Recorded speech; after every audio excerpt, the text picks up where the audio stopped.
Oilers Live Podcast.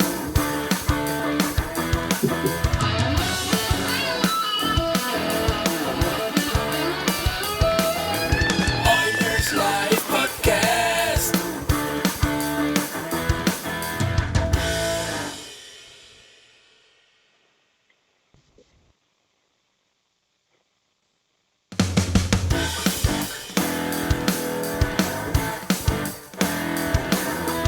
Oilers Live Podcast.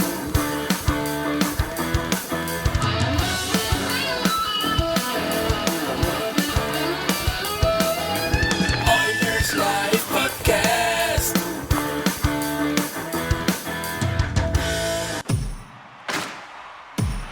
Now, get ready to talk hockey. Streaming from the Oilers Live Studio.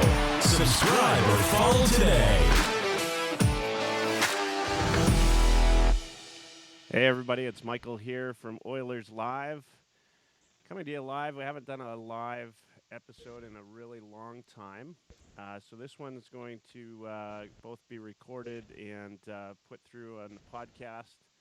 We'll see how many listeners we get today, just given that haven't been live for a very long time.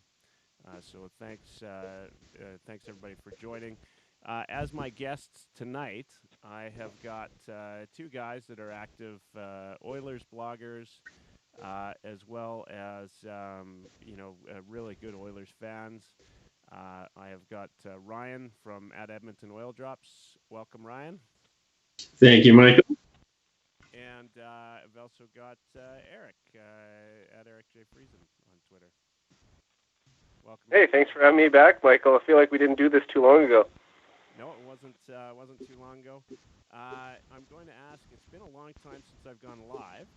So for those people out listening, I just wanted, if you have something, if you're on the comments, just let me know what the volumes are like, the levels are like. I can adjust everybody's levels. It's nice to know we're not too loud or too soft or wherever we're at. Guys, I meant to ask you before we started. I think I did ask. You both watched the game tonight? That's correct. Yeah. Yeah, sure did. Quick rundown. Eric, your quick rundown on tonight's game. I thought the Flames were all over them early on. They forechecked them really hard, and obviously that led to an early goal, but Oilers bounced back, took the lead twice in the game. McDavid scored another gorgeous goal. Hard to say that that's the second best goal he scored this week, but it was.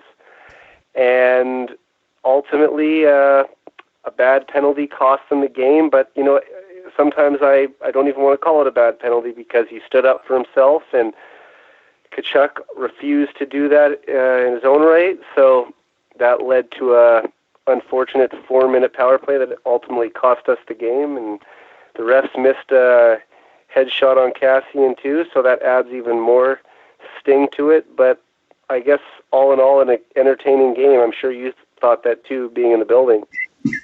Yeah, you know what? The atmosphere was great tonight. It was, there's usually, the Oilers fans are pretty loud, so it sounds like there's more there than there actually is. But I say it's about a third Oilers fans at the time. Some really good Talbot chants going and a lot of fun. For the most part, I think both Oilers and Flames fans were in good spirits and being good to each other, which is also quite nice to see. So, Ryan, your thoughts on the game tonight? Honestly, I thought Calgary was the better team throughout, especially in the first few minutes. But the Oilers were in the game because of a ridiculous individual effort from McDavid. And let's face it, a lucky goal, Nuge's second goal, where Gaudreau got the goal. He did get the goal and the assist on the play. Slipped and gave the puck away to Yamo, and then the puck ended up going in off his skate. So, other than that, Calgary kind of ran us out of the building, it felt like. And just to add on to the Tkachuk drama, Kachuk's a piece of crap. It's a family-friendly show, so I'll keep my profanity to a limit. But yeah, it sounds like Kachuk's living rent-free in Cassian's head right now. He took 3 healthy runs at him during the game. The first one was definitely a headshot that was missed, like Eric alluded to. But yeah, Kachuk ran him again late, and nobody could do anything about it because the Oilers couldn't afford to take a penalty because they were down.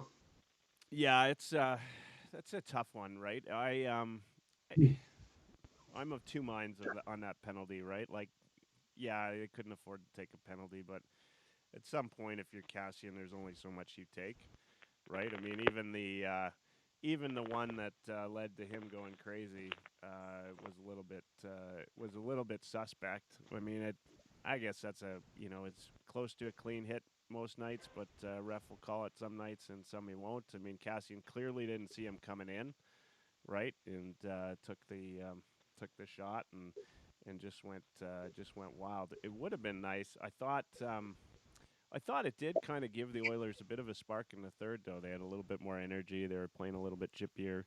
It would have just been nice if they could have buried some of those chances. I thought Talbot had a couple of nice saves. Would have been nice if he did those for us last year, but Talbot had a couple of 10-bellers there. One on Neal, and Neal's just had a wide open net. If he gets that up, it's in, but Talbot made a spectacular save. Yeah. And then got Draisaitl going the other way, too. Yeah, absolutely. So, all in all, guys, and maybe I'll put this back to Eric. Thoughts? I mean, that's the end of our road trip right now. We finished 4-1-1. I think, you know what? Granted, it's a loss to the Flames, which to me is one of the most important games for us to win. I'm pretty happy with that road trip. We played Toronto, Boston, Montreal, and Montreal. You know what? I mean, granted, they were on a 7-game winless streak. I thought they came out flying. They were playing really well, and the team showed a little bit of character coming back in that game to win that. I thought it was a great road trip. Why I brought you guys here tonight was because you both had articles. Ryan, yours on Edmonton Oil Drops, your blog, and Eric, yours on the Hockey Writers, both about Benson. And so I want to talk a little bit about Benson tonight. Love the Oilers Cup there, Ryan. Thanks. And so, Eric, what's your thought on the team after this road trip right now? Do you think are they wanting of anything, or how's your feeling of the whole team dynamic right now? Well, looking at where they were right around the Christmas break when they lost to the Flames coming out of it and dropping one to the Canucks right before, things weren't looking too good, but ultimately they, were able to put together a 5-game unbeaten streak in regulation, so that was really encouraging, especially, going into 3 original 6 buildings and winning in all of those, especially the 2 toughest ones, Toronto and Boston.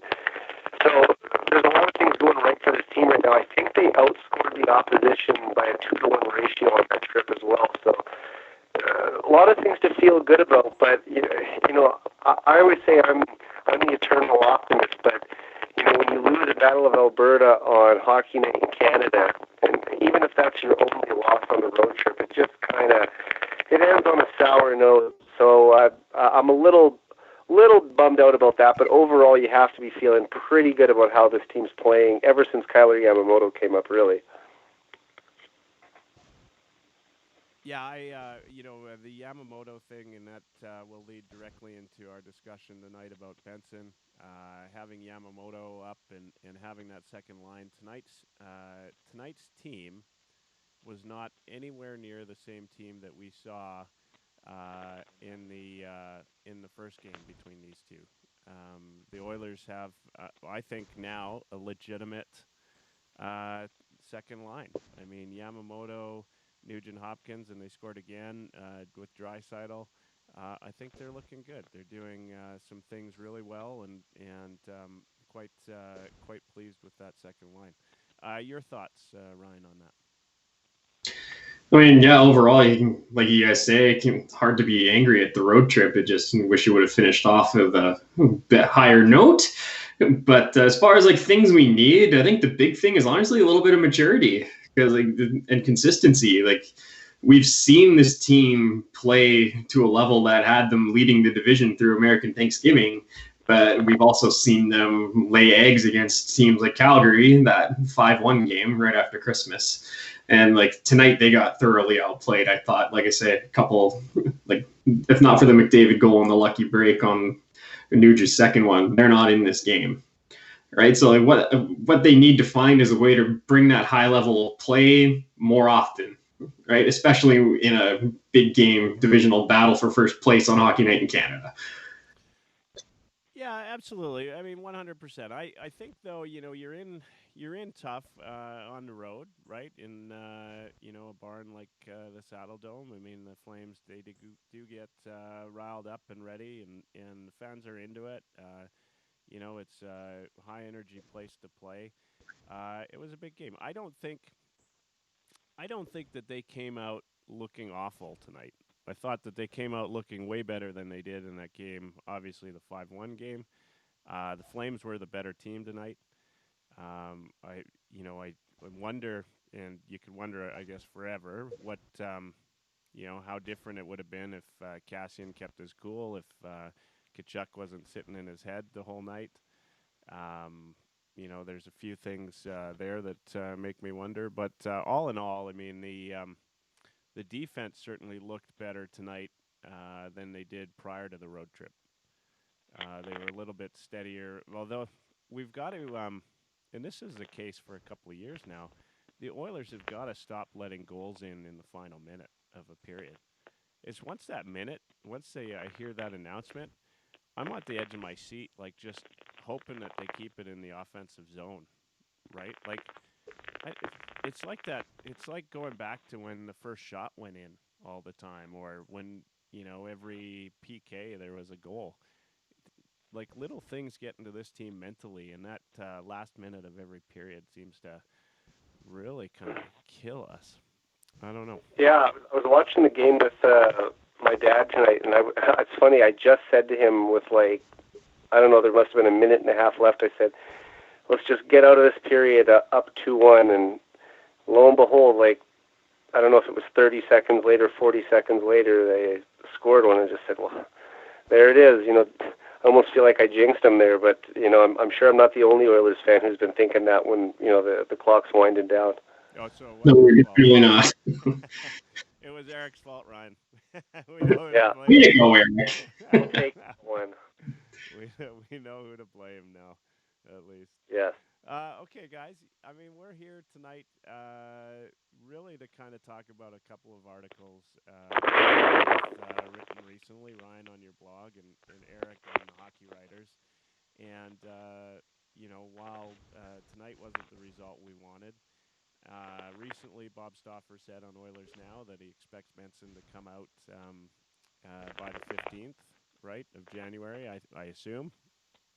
February 15th, he thought he'd be up. I think it was February 15th. February? Okay, sorry. Yeah, February 15th. Thanks for correcting me. I guess, I don't know, who wants to go first on this? I know you guys are kind of different opinions on this, so that's why I wanted to go on at the same time. You want to go first, Eric? Oh, let Ryan go first. You and I are on this podcast often enough. I think he should have the floor. All right, Ryan, you got the floor on this one. So to give you some rundown, and Ryan, please, give your blog a little plug, because I always enjoy your articles. I don't always agree with you, but you know what? That's what I love about what everybody's writing. I don't always agree with Eric either. And most people agree with me, but that's all right. And we'll, give yourself a little bit of a plug and where we find your blog, and then give us your the down low on what you think the next step should be with Benson. Yeah, so for those who haven't checked out the blog yet, it's edmontonoildrops.ca. And the recent article that we're talking about, for me, was called "Time to Call Up Benson?" ? Most people seem to be of the opinion that it's time to get him up here. He's NHL ready. But I'm saying that it wouldn't hurt him to just be in the AHL for a little while longer. Like, I don't think we're in a dire rush to bring him up right now. because like the thing that is like the thing that's going with me on this one is, where do you put him, right? You got to put guys in situations to succeed. And what we know of Tyler Benson is that he's a fantastic playmaker, a very smart hockey player on the offensive end. And he's not an elite skater by any stretch, but he's smart enough to be in the right position, so he can get around okay. He's not known as an excellent checker. So I don't think he's going to succeed if you put him on a third line playing 10 minutes a night with Gaetan Haas and Alex Chiasson. Right? I just don't see the point of bringing him up here to put him on a third line where he's just going to go out there and do laps chasing the puck all night. Like, I don't see how that benefits anybody. If we really want to see if Benson's going to be ready, you put him in the top 6.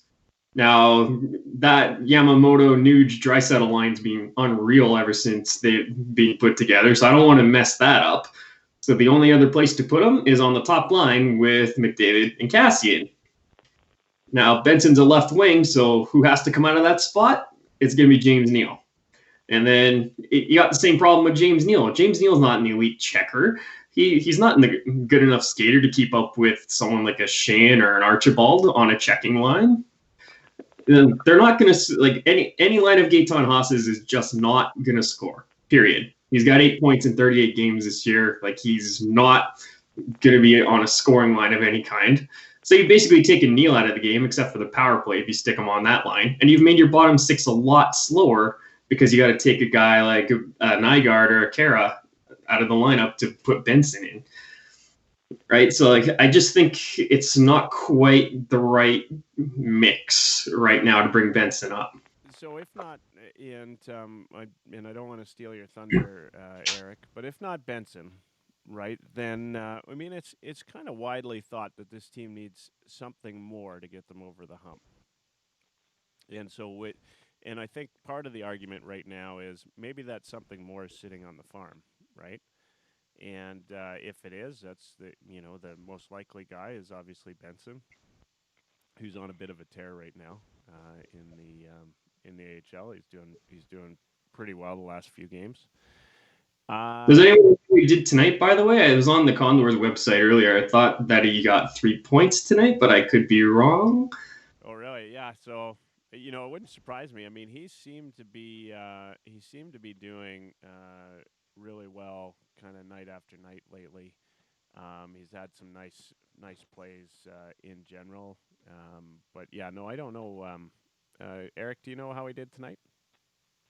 No, I don't. I saw just some tweets coming out about the Condors, but I'm not exactly sure how many points he had. Yeah, so he was, I know he was, I'll check online. While I'm doing that, Eric, what's your thoughts on Benson and bringing him up or not? Well, some points that Ryan made in his post are mirror mine in a way as well. Great. I also mentioned that you don't want to split up the second line, so the only logical spots for him to play are, like Ryan said, either with Haas and Chase on the third line or have him in James Neal's spot on the first line. So you have to ask yourself, do you want to have a raw rookie coming in midway through the season going up against the opposition's top defenseman every night? And that's why I said that I think it's better to start him on a soft minutes third line. Now, he may not generate a ton of offense there, but I do think that he would add some creativity to the bottom 6. And as we know, to win in this league, you need talent throughout the lineup. So having him down there on the third line, I think would give that bottom 6 in Edmonton a jolt of offensive punch. And you have to hope that from there he'd build his way up to playing on the first line. Because I wrote, just because he starts on the third line doesn't mean he has to be there very long. He could start there for 5 to 10 games. And if he shows that he's not just treading water in the NHL, but he's actually thriving and succeeding, then that's when you maybe move up. Because I really do believe that this is a player who has the mind to play with Connor McDavid or Leon Draisaitl eventually. That doesn't mean it has to be tomorrow, but it could be next year or even down the road this season. Yeah, okay. So so barring that, right? Like if you bring him in, then is there any risk, like to what Ryan's kind of getting at, which is that you're bringing a guy in to bring him to the third line when he's Well, not really a third line type of player? no, he isn't. But I mean, Kyler Yamamoto, we didn't know for sure where he was going to play either. I think a lot of Oilers fans were very excited to see him get a shot on the top six when he got called up, and he's obviously done very well there. The thing is, Yamamoto, excuse me, Yamamoto's basically been a free top six winger acquisition. You look back to the start of the year when Ethan Bear arrived in camp, it was like a free top four defenseman falling in the Oilers' lap. And, that's basically what Yamamoto has been for the Oilers recently. If they can find that again with Benson, he does prove to be capable of playing at a top six role, well, then you've really addressed some scoring woes on the wing with internal solutions. And then maybe Ken Holland doesn't have to go out and fish in the trade market coming up to the deadline here. So even though it probably would be wise for him to still be working the phones and seeing what he could bring in to improve this team for a playoff run, I think that you do have to test drive Benson and kind of see what you have in him before you make that call. Yeah. Okay. I think, and then I guess the other question is, right? I mean, we haven't seen Benson yet at all. I mean, you're right. This is just a test. That's what I'm saying. Like, you should at least give the kid a run. I mean, last year I'm glad he spent the whole year in the minors because he missed so much time due to health problems in his junior career that it was good to have him stay healthy. That was a win in its own. The fact that he finished 8th in the league in points was, just an even bigger bonus. But this year, I don't think it will stunt his development to bring him up for even a short run, regardless of where he plays. I think maybe I'm wrong. Maybe what Ryan's saying is that he doesn't want him coming up until he's absolutely a stone cold lock to be, at least a second line player. Whereas I'm more comfortable even giving him a look on the third line. Okay. I think that's that's fair, right? Ryan, your thoughts? So my only problem with Benson on the third line is hopefully, sure, maybe he finds a way to get a few goals with Haas and Chiasson, but I'm not expecting Benson to come up from the AHL and be the driver of a line, so to speak. I know lots of people hate that term, but I'm not expecting Benson to be the offensive leader on a line yet, especially not a third line where their primary role is checking. Right, like Ken Holland built the roster in a very specific way this summer, knowing what he had to work with. He wanted to build 2 scoring lines. I mean, the original plan was Connor and Leon, and then Nuge and Neal, which that didn't really work out all that great because Nuge and Neal have done nothing together. Right, so now we've got Neal with McDavid and Cassian, and then we got the Nuge, Draisaitl, Yamo line. We got 2 scoring lines. Great. It's the bottom 6 where we've got 2 lines that are full of guys that are PK specialists and defensive shutdown guys, right? We've got Duchesne, Archibald, and whether you put Kara or Nygaard there, either way, it's been a decent shutdown line. And then you've got the so-called third line, which I don't understand why it's a third line, even though they get less ice time. But the Haas, Chiasson, and insert other winger here line tonight it was Gagne, and it was slow. They did not have a good night. Regardless, if you put Benson in that third, I'd be okay with Benson coming up if we could find a way to get that coveted third line center. If we could create a third scoring line somehow, whether Holland gets on the phone and acquires another top 6 winger. I think it was SPR on Twitter, Sean Patrick Ryan, that kind of threw out a tweet last week. I think it was. He suggested that if we went Neal, McDavid, Cassian, blank, Draisaitl, Yamo, and then Benson, Nuge, Chiasson on a third line, that I'd be okay with because that third line actually has a chance to score. So sorry, what was the second line on Sean's tweet? I remember seeing that. It was let's go out and acquire blank left winger, and then Draisaitl and Yamamoto. Yeah. Right. So if Holland was to bring in. another top six winger somehow. Chris Kreider to whoever, basically. Yeah. Yeah, I mean, I guess then you've got some talent on that third line with Nuge and Benson. There's been a lot of people suggesting maybe putting Benson and Yamamoto with Draisaitl. Do either of you think that would work? I'm a little scared of that just because you got Yeah. two more rookies with Draisaitl. I mean, Yamo's proven to be pretty good defensively so far, but like I'm not sure about Benson. Not having seen him play enough to really know what he's like on the defensive side of the puck, I'm a little worried about that line defensively. Yeah, me too. I think just the idea of having two rookies together with such limited experience, Yamamoto's got about, I think, a little over 30 games of NHL experience, and Benson has none. That I'd probably rather have them surrounded by at least one or two veterans on whatever line they're on. Yeah.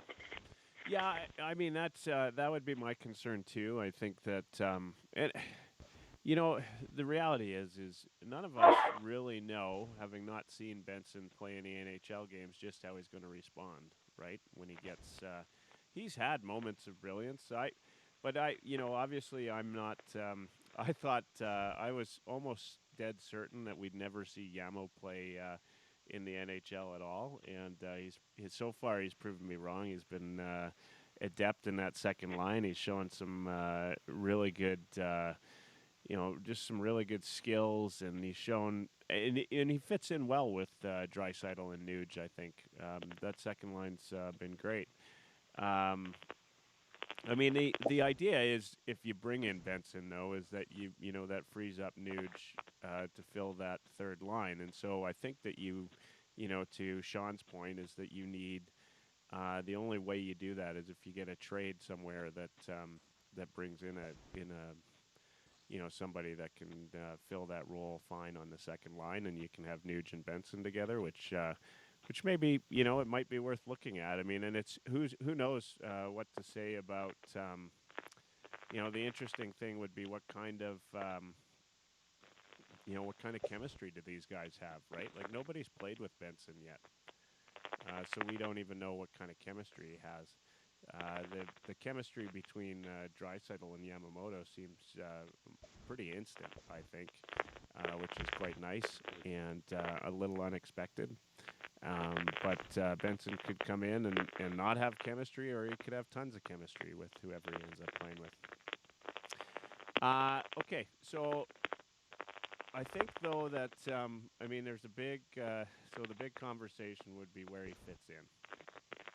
Do you guys, Eric, you're more along the lines, and tell me if I'm wrong, that if Benson does get the call up, that there's a chance that the Oilers don't need to do anything in the trade world. No, I don't want to get that misconstrued. I do want to see how he performs, because let's say he comes up and knocks it out of the park, then maybe you don't have to be as aggressive in pursuing a player that you think you'd be otherwise looking for in around the deadline, because they don't really want to part with too many draft picks, and really that's probably their best trade chip right now, because this team doesn't have a lot of parts that you want to move out anyway, or that they might or that would be able to move out.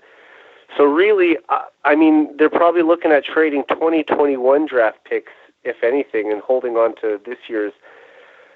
So I'm not going to say that Tyler Benson coming up makes it a sure thing that Ken Holland can just sit on his hands on February 24th or whatever the deadline is. I think that's it.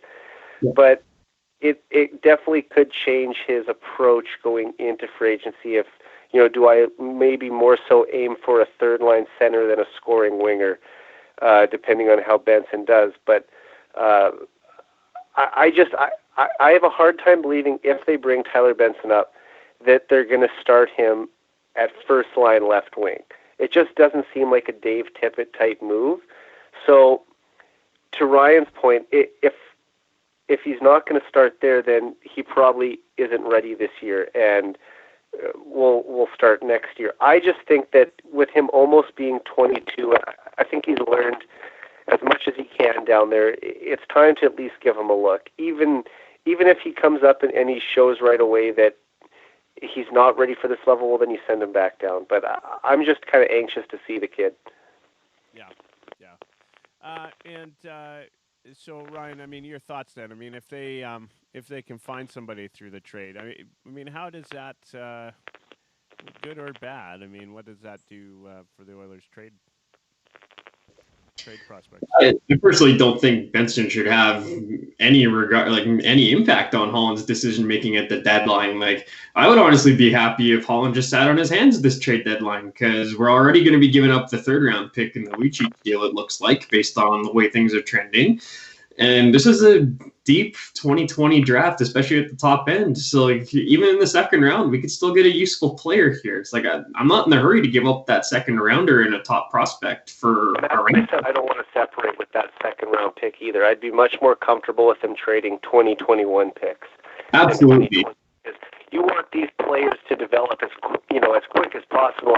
The kid in 2021 might still be 16, and he's not going to help the McDavid cluster anytime soon. So I agree with Ryan to that point too.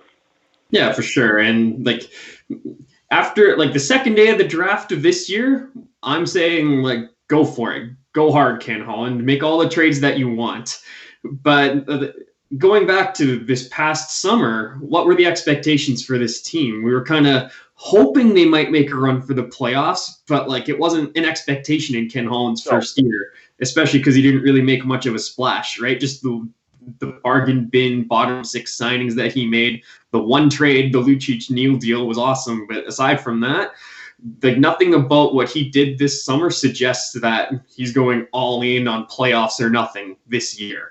No, he stated he wanted to get there, and obviously, like from a fan perspective, we want the team there. From a business perspective, Kate's probably really needing to get there, right? But I think if we get there this year, it's kind of just gravy, right? Like next summer, my expectations will change. But if we happen to get in with what we have, great. If we miss and Ken Holland sits on his hands and doesn't blow it up just to make a run at maybe a wild card spot or the 3rd spot in the Pacific, only to lose in the 1st round, I'm going to be okay with that.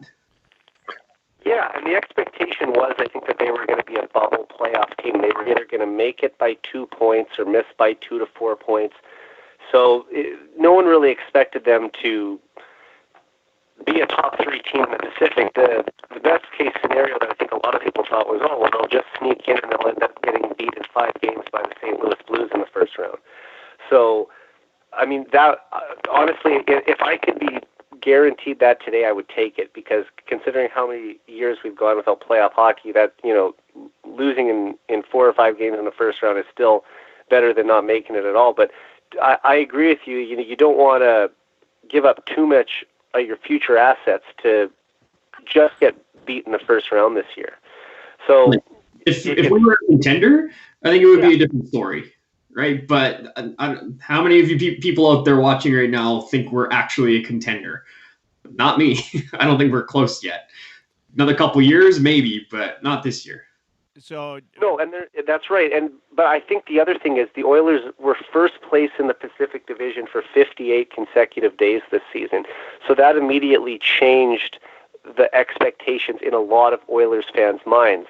Mm-hmm. And after you go on that good of a run, now the mindset in a lot of people, I'm not saying it's right or wrong, but it changes from, I hope we, come close to, no, we have to make it now. And that's just, for whether that's right or wrong, that's just how people's minds have gone.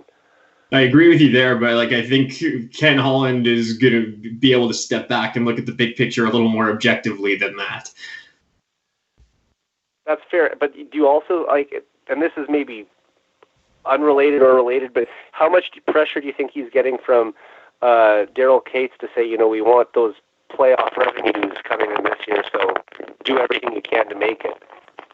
I'm sure they've had that conversation, but I'm sure they've given Ken Holland enough power to be like, I hear you, but hear me out on my plan. Let's just be a little more patient. Next year, we got this. So, what do you guys think in terms of a trade target then this year? I mean, there's a lot of names that have been put out there. We're talking about Sean the Oil Knight. Thought is a big fan of Athanasiou. Of course, there's Pajot in Ottawa. Maybe Duclair. Anybody you guys on your wish list? Maybe Eric. Start with you. Well, Athanasiou would be great. I know that, he's a Ken Holland guy, right? And he drafted him. And you see people on Twitter say he's not a Steve Eisenman guy. I don't follow the Red Wings closely enough to know whether that's true or not. But if he could come in and be on the Oilers and have that scoring ability and that speed, that would be a huge boost for this team. Another name that was really interesting to me was Brandon Saad, and that was brought up, I think, on Oilers Now a couple of weeks ago when I think it was Elliot Friedman said that the Oilers were interested in him. But I just wonder how true that is, or how much the Blackhawks would be willing to part with him, because they gave up Artemi Panarin a couple of years ago just to bring Saad back. So if he's that important to the Blackhawks core, you'd have to think that even if they are kind of in a retooling mode, that they wouldn't want to part with that guy. But if he was available, that would be a name that I'd have a lot of interest in. So do you think that, and that's the kind of guy you think the Oilers are going to pick up, is this, Brandon Saad, what's his contract at right now? He's at 3.2, and he's got one more year left, right? Or 6, he's at 6. Yeah, he's at 6, I believe. Yeah, he's at 6. I don't know that they'd have to give something up in order to get Saad. I believe they've got 4.1 if you consider what's left in the season, roughly 4.1. So you'd have to give something up and then take him on, and he's got one more year. To me, that's a dangerous contract to take at 6 going into next year when you're trying to kind of limit your. I think Holland's done a good job myself of bringing in some low-cost guys to kind of right-size the ship with the Oilers. While it's not going to get us, into necessarily into contention for the cup. To me, it's a good strategy, right? Like it's kind of not going full out onto a rebuild, but bringing in some guys that can get you over the hump and giving us a little bit of speed. Your thoughts, Ryan, on who might be a good target? Well, I kind of had my sights set on Chris Kreider, but apparently he doesn't want to come here. So we'll move on from that one. I think the guys at Oilers Nation were kind of talking about a Chris Russell for Nick Bonino swap, which that was intriguing to me. Bonino's going to play more your third line center role, but I think that would give us at least the potential for another scoring line. And then that allows a permanent spot for somebody like a Caleb Jones or a William Lagesson on your third pairing on the left-hand side, which would be nice once Benning comes back too. And for next year as well, to get rid of Russell's contract and turn that into a third-line center that's signed through next year, I think that would be great. So now is that Bonino thing, is that just them suggesting that he might be a good pickup, or is there some rumors around that? I've not heard Bonino's name come up at all. So I think that was shortly after Laviolette got fired and people speculating, oh boy, Nashville might sell at the deadline now because they fired their coach and they're not in the playoff spot right now. So I don't know how much of an appetite that Nashville would have to make that kind of a swap, but I think it's a good hockey deal for both teams because they need help on the back end right now, and we really do need a third line center. I was listening to the Oilers Nation podcast yesterday, and Tyler Yaremchuk brought it up that Nick Bonino's wife is actually from Edmonton, and he has ties to the area. So you wonder if he would be open to that. And with the experience he has, that could be an intriguing player for the Oilers to bring in. It's just a matter of, like Ryan kind of alluded to, would they want to trade him if they're kind of back in the hunt now and chasing the Oilers for a wild card spot, especially they're going to be playing next week. So I'll be at that game as well. So I'll try and get a bit of a scouting report for you if I can. Yeah, so Bonino's on 3 of 4 of his contract at 4.1, so that's a nice contract. He's got 25 points for the year so far. Do you think that opens up the possibility to keep Nuge on that second line then? Absolutely. Yeah. I think that, you know what, that's right. We do have a couple of listeners and people commenting on Periscope. If anybody wants to jump on there, Deemer, who is a good guy that I met out in Buffalo last year at the hockey game. He's all over Bonino. He's got a little chant going on here, but he says that the Oilers are 50-1 in Vegas odds to win the Cup this year. Is what the ESPN bottom line had. And here's something interesting. So he says one word: Hall in the summer. Would either of you take Hall? I'm guessing Deemer's not going to like our answers because I don't think I would. I'd be a big Hall fan back in Edmonton, but maybe you guys are. Let me know. What's your thought, Ryan? Would you take Hall in the summer? I no, that's something I'm not really hoping for. Like, I personally think he's going to be asking for somewhere 10 million plus, and given how the free agent market works, he's likely going to get it from somebody.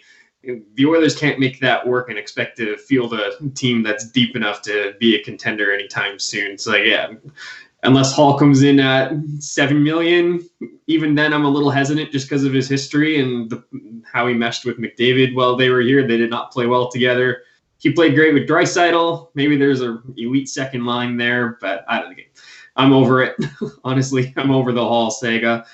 You're getting full thumbs down from Deemer on the Twitter feed. Sorry, Deemer. Sorry to break your heart there, bud. But yeah, not feeling it. Eric, you on the Hall train, or you completely? Look, before McDavid arrived in Edmonton, Taylor Hall was my favorite player, and I loved the guy, and it was really heartbreaking when he got traded for me, and I know a lot of people. I've never been super down on Adam Larson either, though, despite, how people can say how lopsided the trade was. But still, look, Hall can make your team better. So the Oilers, I think they have to make the phone call. The other hard part is you're bringing in a 29-year-old player who's going to be on a real high cap hit, who has an injury history. So there are some downsides to doing that. But at the same time, he does make your team instantly better, and he would improve the top six right away. So I'd be curious to at least give him a call and see what interest at all he has in coming back to Edmonton. He might have just kind of said, I'm kind of done there. That's in the past. Now I'm moving on, and I want to go to a place like Colorado, who has the cap space and is maybe close to winning. So I could see him doing something like that. But it's at least worth a phone call to see what it would cost to bring him back. Because if it's much more than Draisaitl is making, which I kind of assume it will be, then you just kind of say, thank you very much for your time and move on. But if you can get him at a reasonable number, which seems unlikely because this is his one big chance to cash in, but if they can, then I would definitely be interested in bringing him back. But I don't expect it to happen. Let's put it like that. Yeah, no, I'm kind of in that boat. I think that he'll be priced out of Edmonton. Deemer thinks maybe 8.5 by 4. You'd have to make some decent moves, and you'd need some help on the cap space side. What do you guys think about bringing in like a Pajot or some of the other names out there, or Simmons, or depending on where the Habs end up, maybe even Kovalchuk has been mentioned as a possibility. Any of those names of interest to you guys? Or the other one, another big one is Toffoli's been talked about moving out of LA. Ryan, you got? If any of those guys were, tomorrow we're on the news as having been a trade to Edmonton, would that excite or worry you? I don't think it would do either of those things for me, honestly. Like, I'm not overly impressed by Toffoli. He's several years removed from what was his career high, 58 points on that 70s line with Carter and the Kings 3 or 4 years ago now, and he's kind of low mid 40s for point totals now. Like, I don't know. He's good. He's a good shooter. I just don't see anything else in his game that really gets me excited. So I don't think I particularly want to spend a lot of assets to get him. Pajot is a name that I know a lot of people are excited about. Now, sure, he's scoring lots of goals this year. He skates well, plays good defensively. But I just feel like my spidey sense is tingling on this one. Like I just don't feel like Pajot is going to be as good in any other city but Ottawa.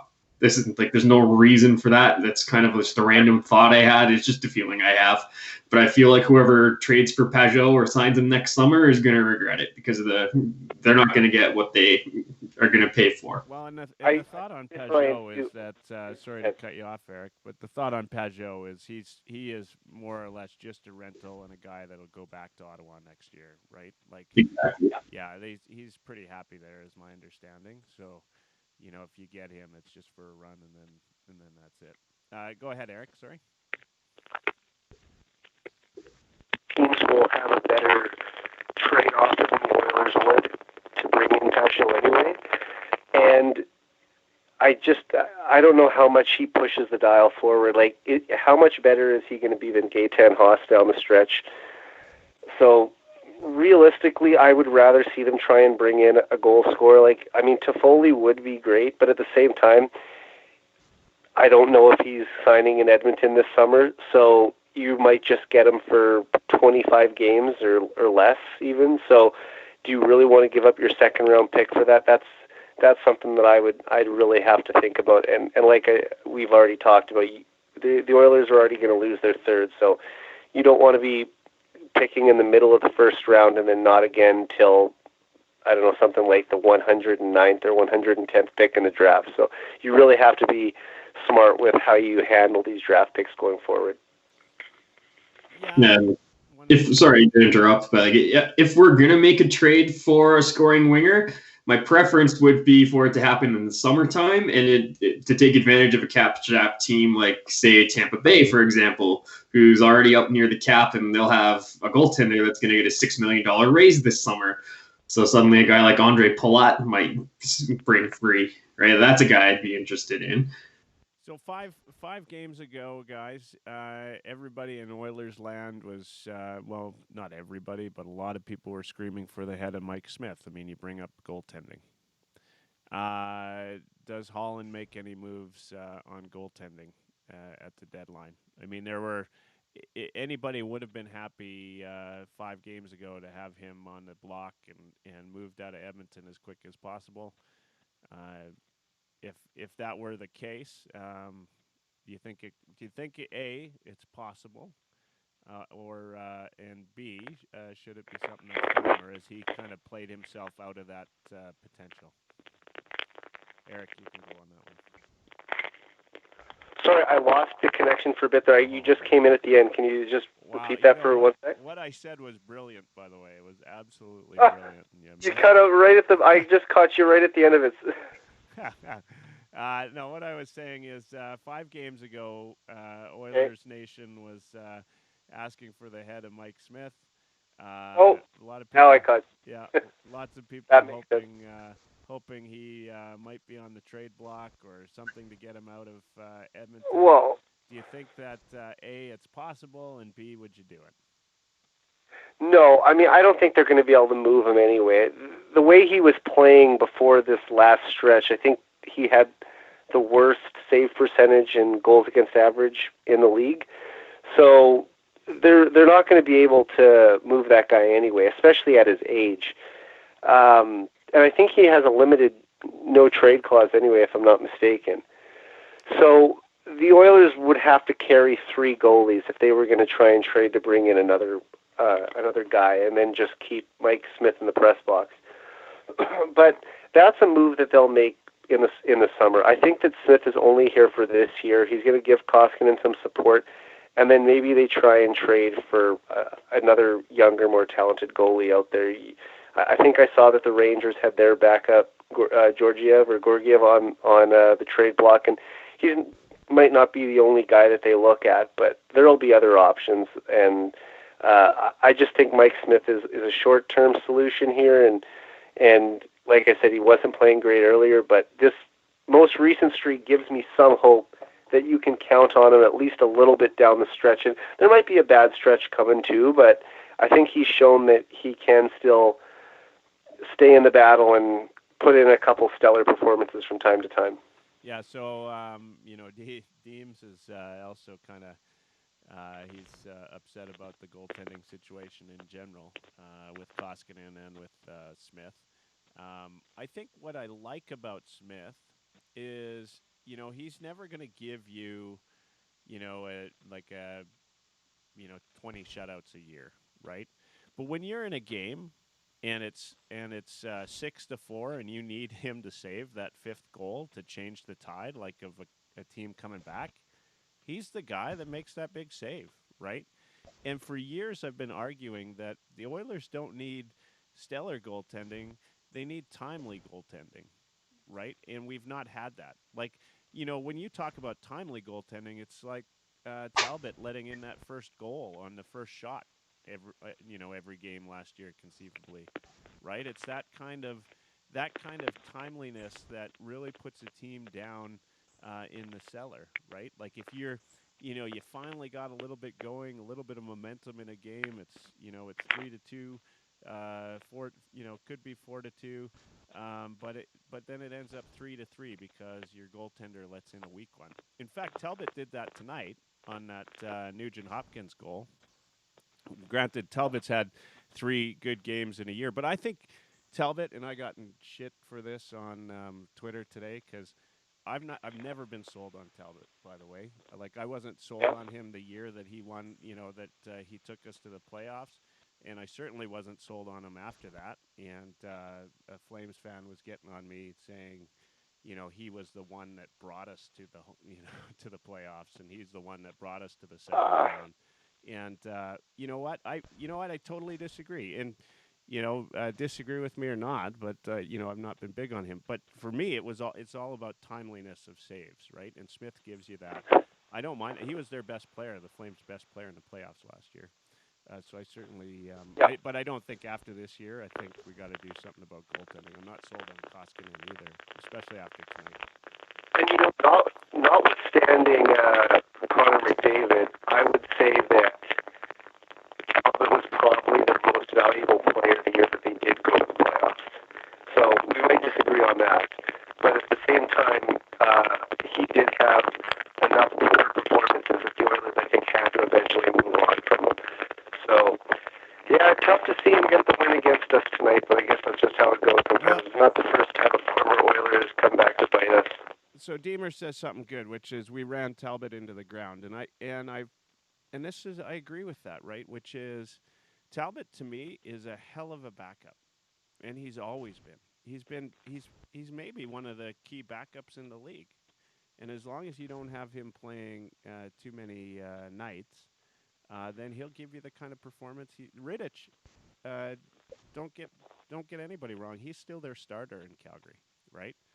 And Talbot's come in and done a very capable job the last 3 or 4 games.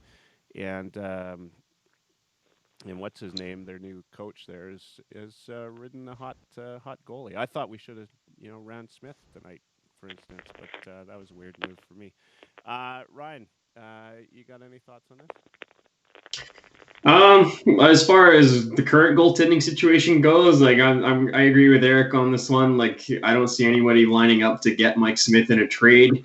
Not at his age, not at his cap hit, and not with his save percentage where it's been the last little while. But I don't think he's totally washed up yet. Like, we've seen that he can go on stretches. It's just like he's inconsistent, right? Which can be problematic when he's not playing at his best, but he's still really good if he's playing solid. It's like, I think we saw it in the playoffs last year, how good he was. And like having a veteran presence like that is going to be a good thing coming down the stretch. And if we do happen to get in, then it's a good thing to have, whether he starts or not in the playoffs as well. Going forward, again, yeah, Smith's not coming back here next year. That's plain and simple. I think we're better off to look to the free agent market to get a career backup, someone that's done it for a long time and knows their role. Either that or, like Eric suggested, Georgiev in New York. Like, he's a great young goaltender. Like, I remember he came into Edmonton, what was it, last year, 2 years ago now, and just absolutely dominated us. But that'd be interesting, but probably expensive at this point. But I'm fine with the current goaltending. It's not elite, but I think it's good enough for now. But I wait to address it in the summer. So this is we're running into a stretch of games here, which I think really determine a ton of what happens for the Oilers. We play the Flames again, of course, at the end of the month, and then St. Louis. But importantly, we're playing both Arizona and Calgary. Tonight was a big loss, right, in terms of standings in the. We could find ourselves a long ways out of a playoff spot already, given how tight it is. If we don't come out the next 4 games, or on the flip of that, we could find ourselves back on top of the Pacific, and then we play Calgary again on the 1st, right, February 1st, right? Gotta have those 2 games, I think. Yeah, like how big, and then we're back in Arizona. So these next, with the exception of St. Louis and Nashville, although they're both Western Conference teams, we've got Arizona and Calgary twice in this next little stretch. Probably the most important part of our season to date. And so my guess is by February 5th, that indicates kind of where we're at. If you guys, and I like to do this, as Eric knows. I mean, if you could if you're pulling the trigger on trades, are you doing it right away, or are you waiting to see where we're at after February 5th? You're doing it as soon as you can, because the more runway you can give yourself with these players, the better. I think that Holland kind of telegraphed it a little bit in a recent interview. I'm trying to remember who put it out, but they basically said that Holland wanted to said where we are in the standings will dictate whether I'm a buyer or a seller at the deadline. That was before Toronto, I think, was that interview. Okay, so he sounds pretty content to wait until close to the last minute to bring someone in. But it never made sense to me why teams want to wait till the very last hour to make a trade, unless they're just bargaining and trying to get the best possible deal. But I say, if you have a player in mind and the other team is willing to move the player, try and get that done as soon as you can to give yourself a chance to really, get this going now. Why are we waiting until there's only 16 games left in the year and we can do it when there's 35 games left? Yeah. Yeah, no, I'm on board with that. Yeah, your thoughts, Ryan? I would hate to run into a situation where we spend money or spend assets on somebody now only to go into a little bit of a losing streak and then end up missing the playoffs. And now we're out assets and we didn't even get the desired result. That's the other argument I can see for waiting. The other reason is that now I remember last year I was doing a bunch of articles involving the salary cap, and while I learned a lot, but I also made a lot of mistakes with that. I think part of it is because of salary cap implications. Like, it doesn't cost as much to take the player on the closer you are to the end of the season. So of course the cap hit isn't the minimal, like as low as it can possibly be as you get closer to the deadline. So I think that's the other reason to wait. But like I said, I'm going to be perfectly happy if Holland decides to sit on his hands. Yeah. So I think here's where this, original chat about Benson comes in play, right? We've got some guys on the farm that, who knows what they bring to the team, right? Do we try Josh Curry again, or do we call up Colby Cave again? Do any of those guys make a difference on this roster in the interim to get us through this next little phase? I think, as I said, like if we go all of our games up until the 13th of February, the 8th of February are all Western Conference games. And, Nashville, it's an interesting year, right? Because Nashville and San Jose, we actually play a couple of, we play Nashville twice, Arizona twice, Calgary twice, and then we play St. Louis and San Jose, and then we're in Chicago. There's not a one of those is a gimme, right? Like this is a tough stretch of games. It's a good mix of home and away, and then we're once we're done on the 11th, we go into Tampa, Florida, and Carolina, and Boston. like, Doesn't get easier. no, it's not.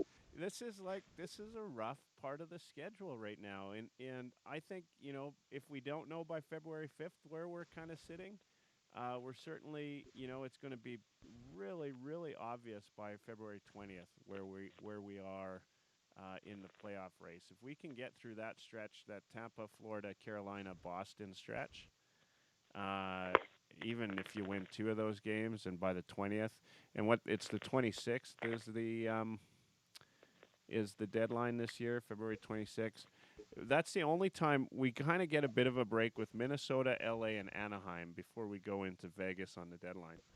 So, it's this is really the toughest stretch of the season, I think, in terms of and we're right in the mix. Tonight really hurts now when you look at that schedule ahead of us. We've got. I kind of think that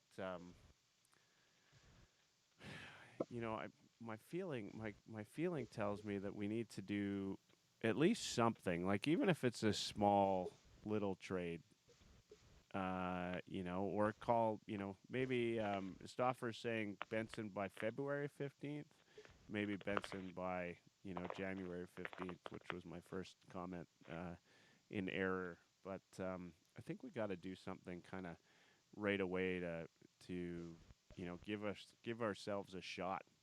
I really think this you can't even go 500 right now, right? With it being so tight.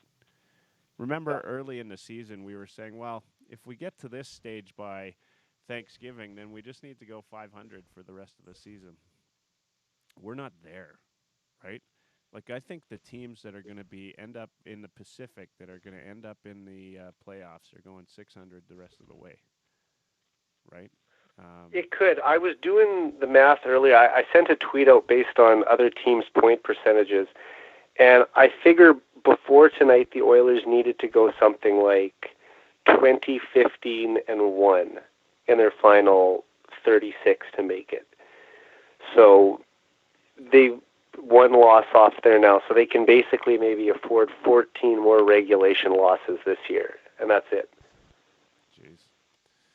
So anyway, my thought is, yeah, we need. I get what you're coming at, Ryan. Like you kind of want to make sure that you aren't wasting any type of prospects or anything in the mix. Mike Dursa says, call up Benson, see what you have in him. Bringing up Yamamoto has made a big impact. So I think what he's kind of saying is along the lines of which is what we were talking about earlier. Maybe. So now having a look at that schedule, Ryan, is there anything in you that says maybe bringing up Benson's not a bad idea? Or like if we're not going to make a trade? I mean, does that change your mind at all? I mean, I'll be clear and say, like, I'm not going to be upset if Benson gets called up. I just don't see the panic and needing to do it right now. I think the good news about the schedule is that the Oilers have this way of playing to their opponents. So like they tend to show up against teams that are good, and then they tend to be awful against teams that are low in the standings. So I'm more worried about that Minnesota, Anaheim, LA section you talked about than I am the rest of it. Yeah, but fair enough. That's a fair comment. If it wasn't true and it didn't show. Dash 824 says leave Benson down for 2 weeks. And so that's kind of maybe the Stoffer comment. Another 2 weeks, kind of get through this. Yeah, I don't see it happening until after the All-Star break. Like how many we got? What, 3 or 4 games or 5 games left before the All-Star break? Yeah. What do they release the votes early? Is Nuge even in the running for that? No, I saw that earlier. Quinn Hughes won the Pacific spot. Oh, okay, it's done. There you go. Yeah. They already announced who the 4 extra players were, so he didn't get it. Well, Quinn Hughes is deserving. That kid's going to be a good D-man. All right, guys. Well, you know what? We're getting late. We're kind of a little bit past the halfway point in the season. I want you quickly to kind of close off, and we'll shut down for the night. But what's your thoughts on where the Oilers are at, and are they? If you had to, Deemer says they're 50-1 odds for the Cup, but what do you give them in terms of chances to make the playoffs this year? Maybe start with Ryan. I've been starting with you, Eric, all night. Ryan, your thoughts on where they're at, and your thoughts on whether or not they're going to make the playoffs this year. I mean, if you'd have told me we'd have been in this spot at the start of the season, I'd have been totally happy with where we are right now. Again, the roster's not perfect. There are flaws, but I'm totally happy to wait until the summer to make trades to try to fix it. As far as odds for getting in the playoffs, I put it at a little less than 50-50 right now, but it's close to that 50-50 mark, only because the other teams in the Pacific are kind of same boat we are. No one's really lighting it up. Like, there's so many teams that are so close. And like, on paper, we might be the weakest of them all, but we also have Connor and Leon, so you never know. Yeah. Before you go, Eric, there was a couple of fans behind me tonight that, which I will never get this chant. I didn't get it in Toronto. I don't get it in Calgary. Like, you don't know hockey if you're chanting McDavid sucks. Like, I don't, on no level does that make any sense, or does that make you seem smart or intelligent at any level? And so to the guys that were sitting behind me at the Flames Oilers game tonight, you're idiots. Like, come on. It doesn't, there's like, nobody's chanting it with you if they're smart, if they're hockey smart. So anyway, go ahead, Eric. I just that's my little rant. It's just pure hatred. I mean, I lived in Calgary for school. I know people from there. It's just a reality of the fan base. They hate anyone who puts on that jersey. So it doesn't matter if it's Wayne Gretzky, Mark Messier, Connor McDavid. As soon as you play for the Edmonton Oilers, they hate you. If he played in any other random American city, they wouldn't care about him one bit. So it's just because he's an Oiler that they're chanting he sucks. So I try not to take too much credence into that. I give him a 60% chance to make it right now. I think a little better than 50-50 odds. They are better than I thought they would be at the midway point of the season, or just at the midway point. So I'm pleasantly surprised with what we've seen so far. At the end of the day, they're still in a playoff spot. They had a great road trip. I'm still feeling optimistic as much as it was disappointing to lose tonight, and I'm really excited to see them play a couple more games before the All-Star break, and hopefully. Yeah, well, look, I mean, so the game tonight was disappointing. We all agree on that. But if they had gone 4-1-1 and lost to some other team instead of the Flames, we'd all be joyous, right? Like, it's the fact that it's a loss to the Flames on the road trip is That's exactly it. is a little bit more hurtful, and it hurts us in the standings. There's no doubt there. But I thought that despite the Flames being the better team tonight, and which pains me to no end to say, I didn't think that the Oilers, they had a better effort tonight than they did in the last game. I thought that they certainly had their chances. It wasn't like they, didn't have their chance to, tie this one up. There are a couple things in that game that I was, quite pleased about, and I'm still really excited about this team when I see Connor and Draisaitl playing well on two separate lines. Draisaitl's finally got a nice line going, and I think to your point before, Ryan, like to split that line up would be a travesty right now. You can't, they just seem to have that knack. Beams is saying that we were robbed in Buffalo. I know Deemer was in Buffalo, so yeah.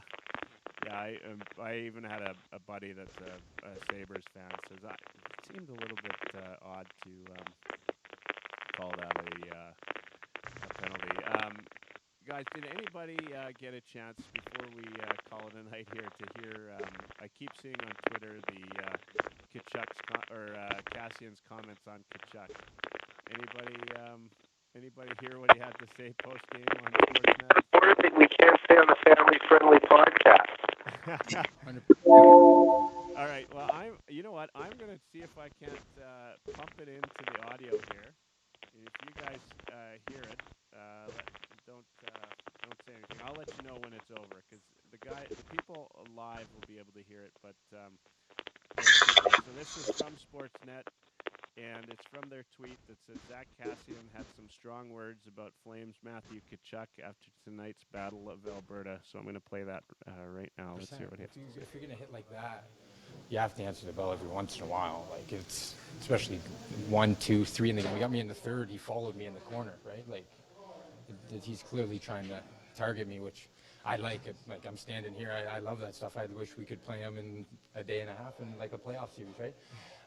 It was fun for me. We lost the game. It sucks, but all in all, he's just a young punk that has to figure that aspect out in the game. It's sad 'cause he's a pretty good player, but he's a to be honest, straight up. That's the definition of it. He wouldn't fight me 2 years ago. Said I was a fourth liner. Now I have 13 goals. What's the excuse now? You know what I mean? It is what it is. All right. Well, I absolutely love the comments there. Cassian calling. Oh man, calling him a young punk. I don't know. Were you guys able to hear that? Yeah. I love Cassie even more now. Yeah. No. You know, the only thing is, there are already people talking about if he gets suspended for what he did to Chuck on the ice tonight, beating him down. But I'm wondering if in today's climate, if he gets a fine even for things. Oh, you're breaking up a little bit, Eric. I don't know if Ryan can hear you, but you've had a lot of static tonight. Yeah. It's kind of been in and out, but that's all right. I think we get the gist of what you're saying, and absolutely love Cassian coming out and saying that, and also the part where he says, I love that. I love that style of play, and you know what he says to Tkachuk, he says he's a good player, right? But he's a bit of a young punk, and he's right. And if I would be worried that Cassian gets some type of a suspension out of this, but at the same time, if they're going to give Cassian a suspension, they should look at that headshot. Is my feeling. Yeah, it'll be worth it for him having to getting a couple shots in on Tkachuk. Yeah. Absolutely. You know what? That was, to me, like, I've watched that more now than Connor McDavid's goal. Yeah, get more pleasure out of it too. Yeah. I keep watching him just swinging and somebody did a freeze frame of Tkachuk's face on the first thing there. It looked to me a lot like and I did a tweet about it, a lot like the calf roping at the Calgary Stampede when he's like spinning him around. I was waiting for him to sort of lace him up and kind of finish him off. But you know what? Tkachuk at some point in the day has got to answer the bell. I just can't believe that the guy can sleep at night. And Cassian even said, he said, I'm not going to fight you because you're a fourth liner, and now Cassian's on the top line. So what's his excuse now? It's a bit of a joke in my mind. So, we've got. I think I've lost you both. Have I lost you both? You still there, Ryan?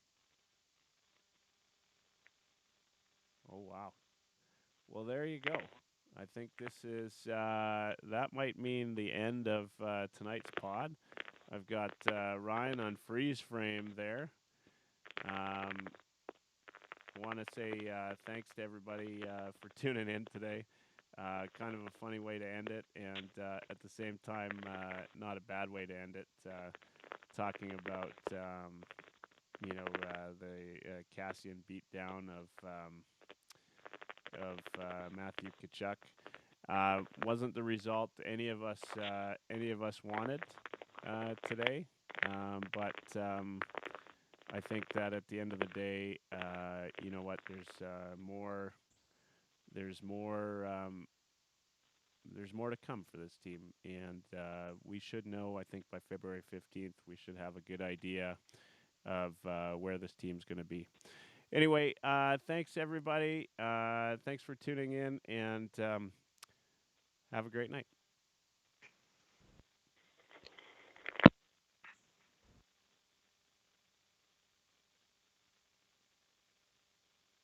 You guys still there? Oh, we're still live, actually, but just hold on. Oh, good. Yeah. I will shut us down. Everybody sees that. Have a great night. I'll talk.